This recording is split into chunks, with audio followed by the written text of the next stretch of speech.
He'd been driving the night shift for 8 years, picking up airport runs and late-night fares across Atlanta. Passengers saw just another cab driver, quiet, professional, unremarkable, until that rainy Thursday when a passenger noticed a small license plate on his dashboard and realized this ordinary taxi driver was a Medal of Honor recipient. Welcome to Duty Stories. Before we dive into this incredible story of hidden heroism and unexpected recognition, tell me in the comments, what city are you watching from today? And if you believe every veteran service matters, hit that subscribe button. These stories need to be heard. Hartsfield-Jackson Atlanta International Airport never slept, and neither did Marcus Williams. For 8 years, he'd worked the night shift, arriving at the taxi staging area by 9 p.m. and driving until sunrise. It was steady work, business travelers needing rides to downtown hotels, red-eye passengers heading home to the suburbs, and the occasional late-night emergency run to hospitals or police stations. Marcus drove a 2015 Crown Victoria that had seen better days, but he kept it immaculate inside and out. The interior was clean, the radio worked, and he always had water bottles and phone chargers available for passengers. What most people noticed first was his demeanor, quiet, professional, and blessed with an almost supernatural ability to navigate Atlanta traffic at any hour. At 52, Marcus had the weathered look of someone who'd spent time outdoors, though his hands were soft from years of gripping a steering wheel. His hair was graying at the temples, always neatly trimmed, and he wore wire-rimmed glasses that he'd push up his nose when calculating fares or reading addresses. Best cab driver in the city. Passengers would tell their friends. Guy named Marcus. Drives nights out of the airport. Never late, never lost. Never makes you feel like you're in danger. What they didn't know was that Marcus Williams had spent 24 years in the United States Marine Corps, retiring as a gunnery sergeant after serving in some of the most dangerous places on Earth.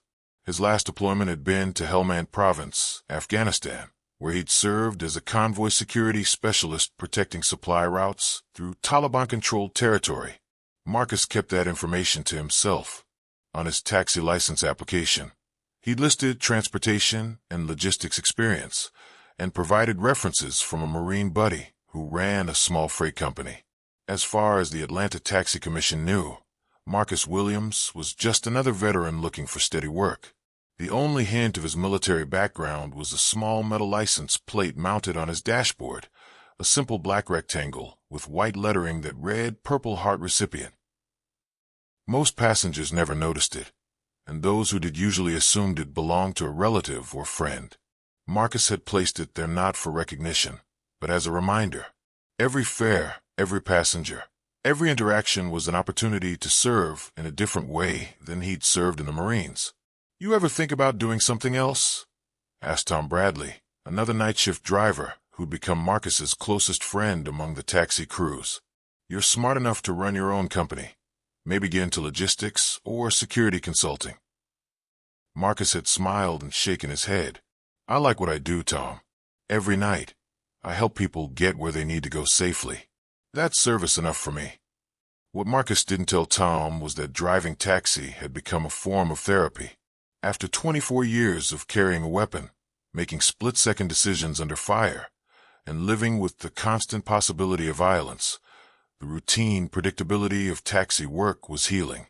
Pick up passenger, listen to destination, drive safely, collect fare, repeat. No life or death decisions. No one shooting at him.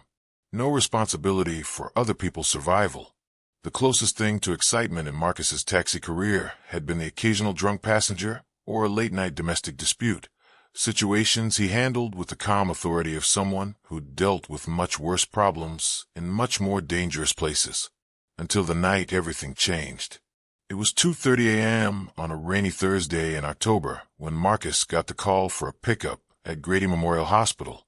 Emergency room runs were common on the night shift, people who couldn't afford ambulances, families dealing with medical crises, occasionally someone discharged after treatment who needed a ride home.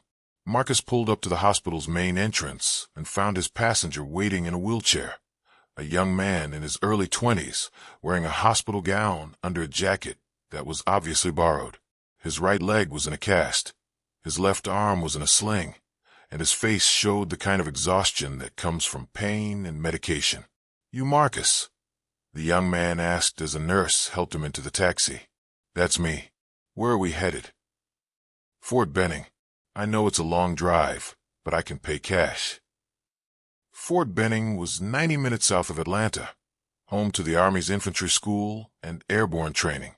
Marcus had driven plenty of soldiers there over the years, young recruits heading to basic training, officers returning from leave, families visiting for graduations. "No problem," Marcus said. "We'll get you there safe." As they pulled away from the hospital, Marcus glanced in the rearview mirror. His passenger was staring out the window with the 1,000-yard stare Marcus recognized from his own reflection during the early months after returning from Afghanistan. "Everything okay back there?" "Yeah, just tired." Marcus nodded, understanding that sometimes the best service was knowing when not to ask questions. They drove in comfortable silence through the empty streets of Atlanta, the only sounds being the radio's soft jazz and the rhythmic sweep of windshield wipers against the rain. It wasn't until they reached the interstate that the young soldier spoke again. "You prior military?" Marcus glanced at the license plate on his dashboard, wondering if that's what had given him away. "Marines. 24 years. "What was your MOS?" "Started as infantry, ended up in convoy security." "You?" 11B infantry. "Just finished my first deployment." Marcus could hear the weight in those simple words. First deployment meant the soldier had recently learned what it felt like to be shot at, to see friends wounded or killed, to make decisions where hesitation could cost lives. Afghanistan. Kandahar province. 12 months.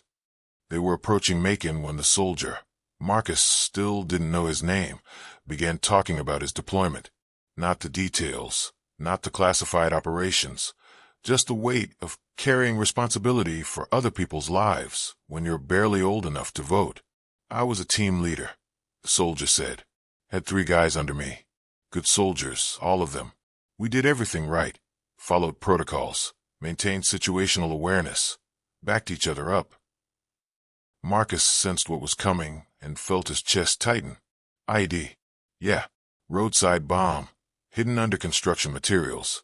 We were providing security for engineers rebuilding a school. Routine patrol, low-threat environment." The soldier's voice was matter-of-fact, but Marcus could hear the pain underneath. "I was point man, so I triggered the device. Blaster me clear, but my guys."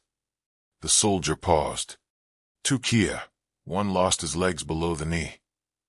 Marcus pulled off at the next exit and parked in an empty gas station lot. He turned around to face his passenger directly. "What's your name, soldier?" "Specialist Jason Rivera." "Jason, how long ago did this happen?" 6 weeks. I've been in and out of hospitals since then. Physical therapy, counseling, medical evaluation board. They're processing my discharge." Marcus studied Jason's face, seeing his own past reflected in the young man's eyes. "Medical discharge? TBI and PTSD. Plus this." Jason gestured to his cast and sling. "Doc says I'll heal up fine physically, but they don't think I'm fit for continued service." "How do you feel about that?" Jason was quiet for a long moment, relieved, I guess, but also lost. Being a soldier was the only thing I've ever been good at.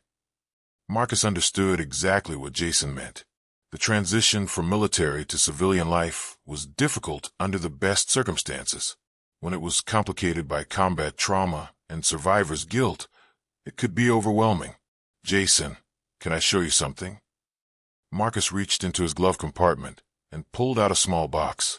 Inside was a military medal, not the Purple Heart from his dashboard, but something much more significant. Jason's eyes widened. "Is that Medal of Honor? Helmand Province, 2011.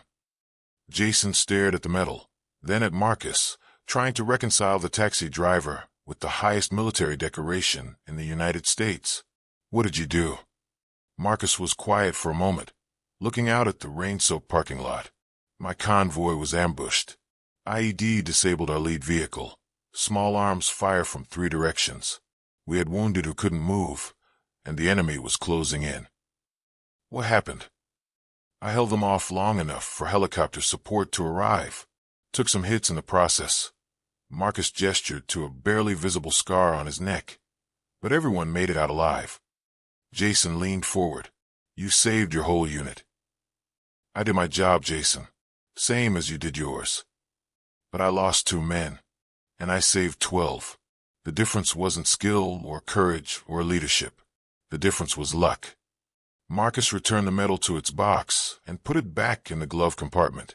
Jason, for 3 years after I got back from Afghanistan, I couldn't sleep, couldn't concentrate, couldn't function in normal society. I'd wake up screaming from nightmares. I couldn't drive without scanning for IEDs. I couldn't be in crowds without looking for exit routes. What changed? I realized that surviving didn't make me guilty of anything except being alive. And being alive meant I had an obligation to use my life for something meaningful. Marcus gestured around the taxi. For 8 years, I've been driving this cab. Every night, I help people get where they need to go safely. Business travelers, hospital patients, soldiers heading back to base. It's not glamorous work, but it's service. You went from Medal of Honor recipient to taxi driver? I went from warrior to guardian. Different uniform, same mission, protect and serve. Jason was quiet, processing what Marcus had told him. The nightmares, do they go away? They get different, less frequent. But Jason, the memories don't disappear. They become part of your story. The question is whether you let them define you or motivate you. Marcus started the engine, ready to finish this ride. As they drove the final hour to Fort Benning, Marcus shared more of his story. The difficult transition to civilian life, the false starts and failed job interviews, the gradual realization that service could take many forms. The first year I drove taxi, I thought I was hiding from my past, but eventually I understood that I was continuing my mission in a different way. How? Every passenger I pick up gets home safely. Every ride I complete is a small victory against chaos and uncertainty. Every night I work, I'm still serving, just without the uniform. When they reached Fort Benning, Jason hesitated before getting out of the taxi. Marcus, can I ask you something? How do I know if I'm going to be okay? Marcus turned around to look at Jason directly. Because you're asking the question. Soldiers who don't recover are the ones who stop caring about getting better. Jason paid his fare and slowly got out of the taxi, using crutches to navigate the hospital entrance, where he'd be completing his medical evaluation. Before he disappeared inside, he knocked on Marcus's window. Thank you. Not just for the ride, for everything you told me. Jason, remember what I said about service taking different forms? Yeah, your service isn't over. It's just changing uniforms. Marcus drove back to Atlanta as the sun was rising, thinking about the young soldier he'd just left at Fort Benning. He'd given Jason his business card with a simple message written on the back. Call when you're ready to talk about what comes next. 3 months later, Jason did call. He'd been medically discharged from the Army and was living with his parents in Alabama, struggling with the transition to civilian life. I can't figure out what I'm supposed to do now, Jason told Marcus during a phone conversation. Everything feels pointless compared to what we did over there. Jason, you know what your problem is. You're looking for another war to fight instead of looking for another way to serve. What do you mean? You were an infantry team leader. Your job was protecting people and accomplishing missions under pressure. That skill set translates to a lot of civilian careers if you know how to market it. Marcus helped Jason research career options that would utilize his military experience: emergency services, private security, law enforcement, emergency medical services. Jobs where his combat experience would be an asset rather than a liability. What about you? Jason asked during one of their conversations. You could be doing any of those things instead of driving taxi. Jason, I am doing exactly what I'm supposed to be doing. 8 years ago, I needed work that would help me heal from what I'd experienced in combat.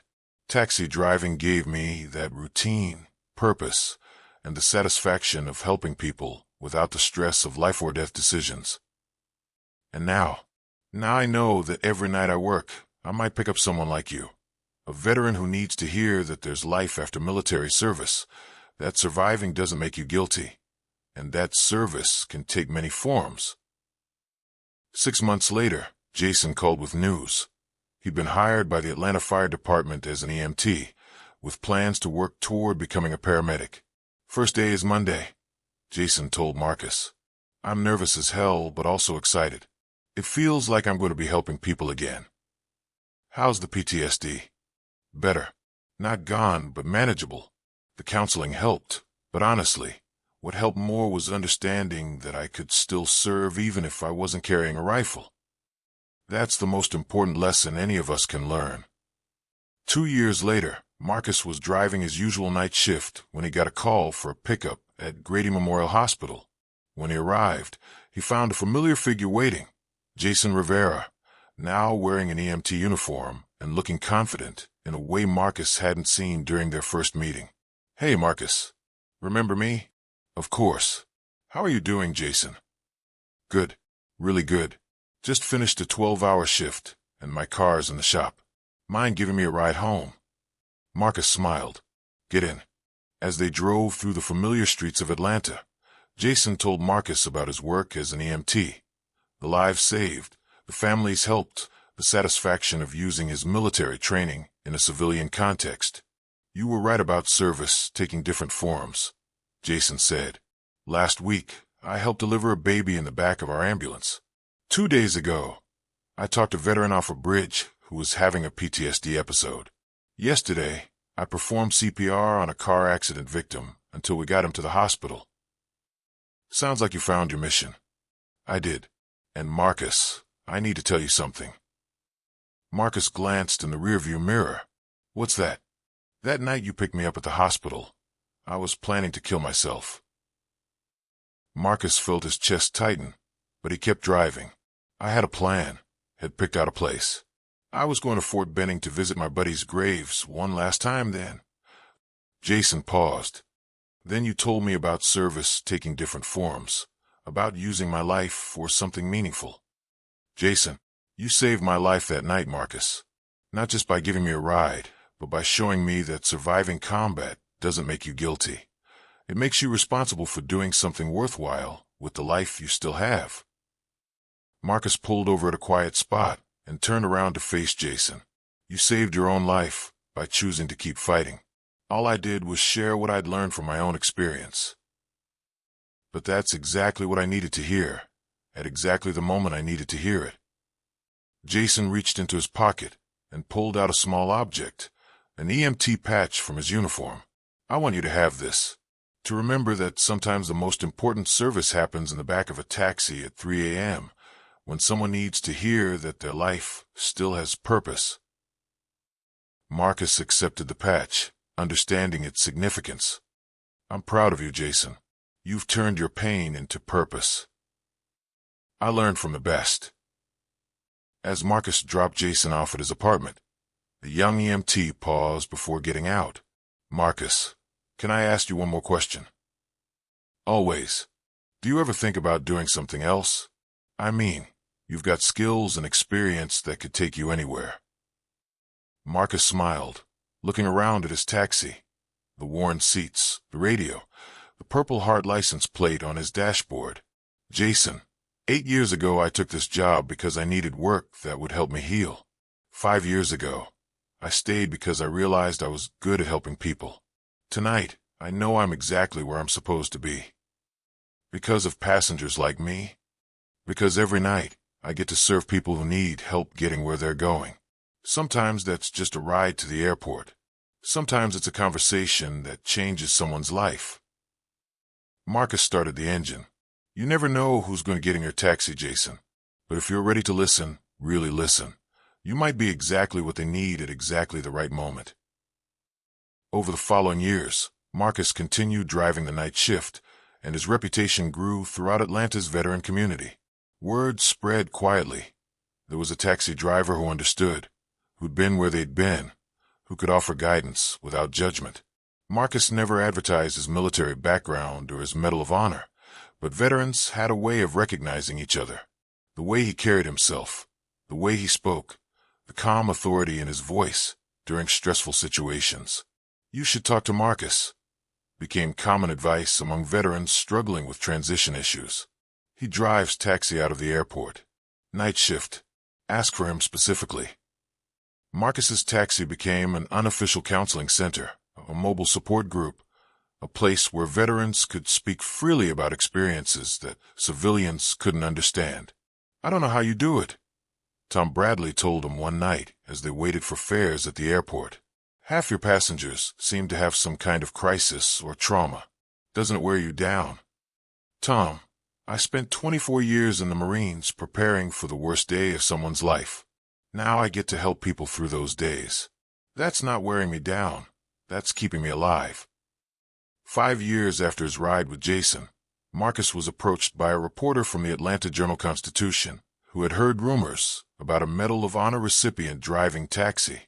"Mr. Williams, I'd like to do a story about your transition from military service to civilian work." Marcus declined politely. "I appreciate the interest, but I don't think that's necessary.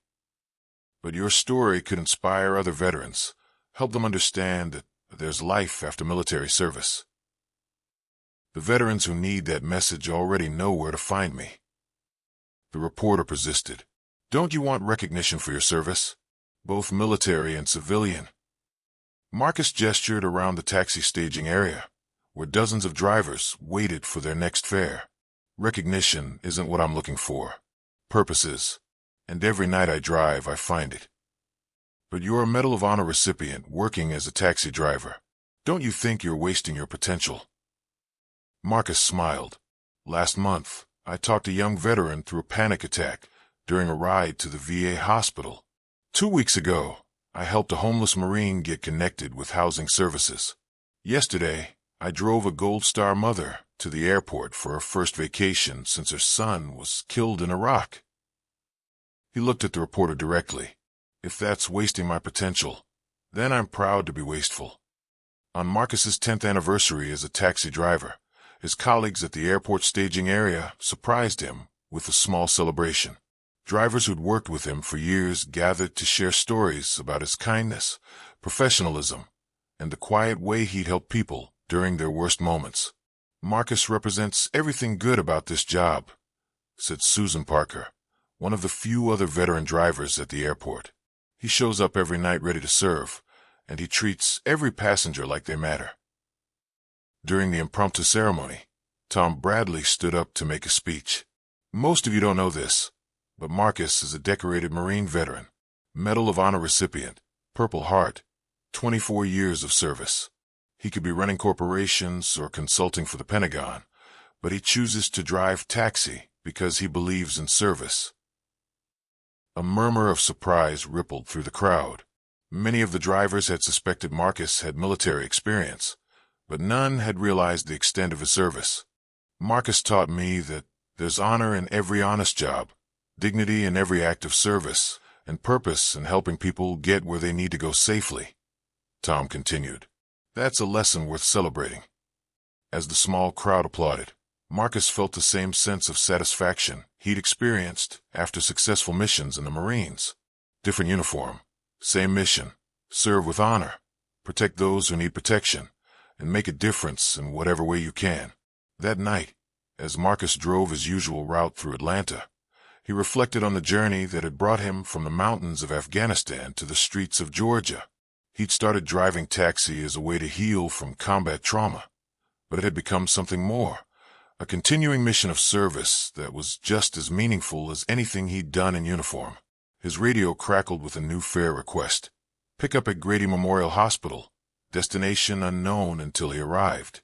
Marcus smiled as he headed toward the hospital, wondering what story would unfold during this ride, what person might need exactly the kind of help that only a veteran taxi driver could provide.